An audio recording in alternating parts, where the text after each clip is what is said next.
Good evening. This is CTV News for Monday, March 6th. I'm Denise Douglas. So glad you could be with us this evening.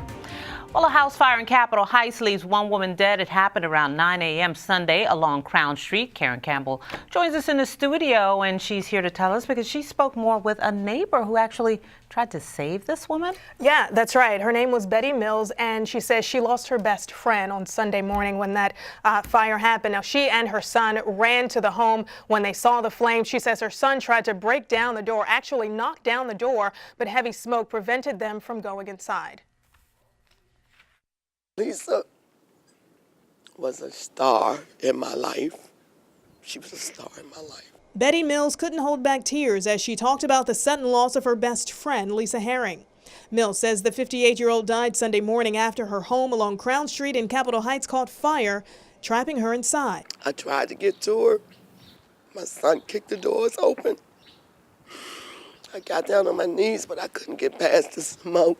Firefighters arrived on the scene around 9 a.m. They found a 1.5-story single-family home with heavy smoke coming out of the front doors and just about every window and opening there at the house. Prince George's County spokesperson Mark Brady says the home did not have a working smoke alarm. Apparently they used to have a working smoke alarm. For whatever reasons, had taken it down, and so the house was not protected. According to the National Fire Protection Agency, about 3,000 people die in home fires every year in the U.S.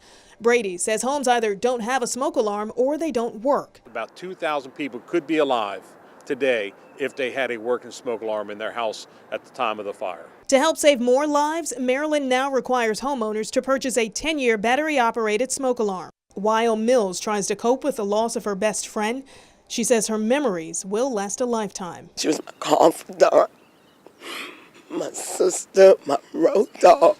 We spent every day together, every day.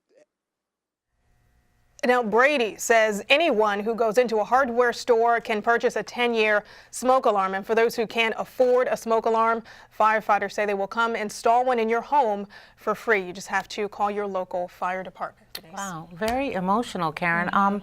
What do they think caused the fire? Well, you know, the county spokesperson, Mark Brady, says that he's still waiting on an autopsy first to find out how specifically she died. But he believes that the fire happened in the back of the house, her bedroom possibly. But that is still under investigation. And clearly, because there was no smoke detector, that didn't help in terms of getting out. Unfortunately, that's why it's so important that we all check our smoke detectors and make sure they're working. Thank you, Karen. You're welcome. Well, it was 160 years ago today that the U.S. Supreme Court handed down its infamous Dred Scott decision. The landmark ruling legally relegated people of African descent to subhuman status in the United States. Today, the descendants of both families gathered in Annapolis in the name of reconciliation. Byron Scott has our story. The descendants of Supreme Court Justice Roger Taney and the descendants of Dred Scott gathered here at Taney's statue behind the State House here in Annapolis for a moment of reconciliation. Thank God for the Taney family, and we thank God for the Scott family. They gathered in front of the statue of U.S. Supreme Court Justice Roger Taney on the 160th anniversary of the Dred Scott decision, which essentially said slaves were not people. So what was the injury to the Scotts by Roger Brooke Taney? His great-great-great-nephew, Charlie Taney, read part of the decision. You can't look away when Taney wrote that the only rights the black race has is the rights that the white race chooses to give them. Today was not to rehash the past, but to look forward with reconciliation. So today, for all the Taneys, we face it. And we offer our deep apology to the Scott family and to all African Americans. We accept your apology, and I thank you for it.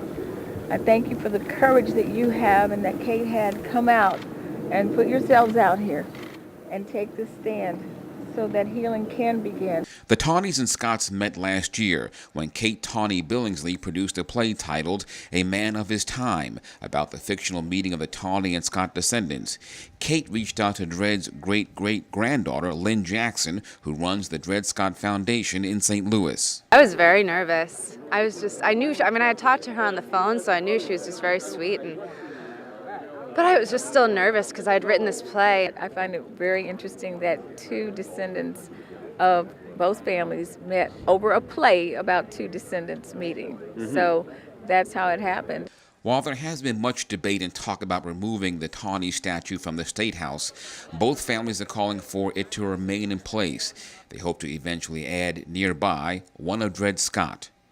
And we built an educational exhibit around it so that people could come here and learn about the Dred Scott decision, what it meant, the aftermath, what it's meant to our history. We feel like it's a learning experience, it's an educational opportunity, and truly within my whole family, everybody is of the same opinion. It's educational. Add to it, don't take from it. The day began with a reading of the play here at a local church. It will end tonight with a reception hosted by the Legislative Black Caucus. In Annapolis, Byron Scott, CTV News.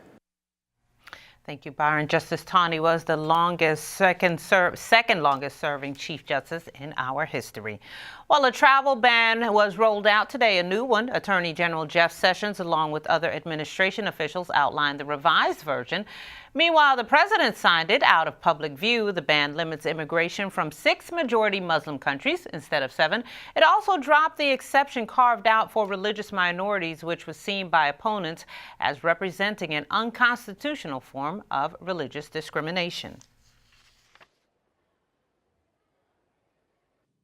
This executive order seeks to protect the American people as well as lawful immigrants by putting in place an enhanced screening and vetting process for visitors from 6 countries.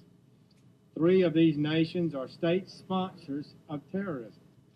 The other 3 have served as safe havens for terrorist countries where governments have lost control of their territory to terrorist groups like ISIL or Al-Qaeda and its affiliates.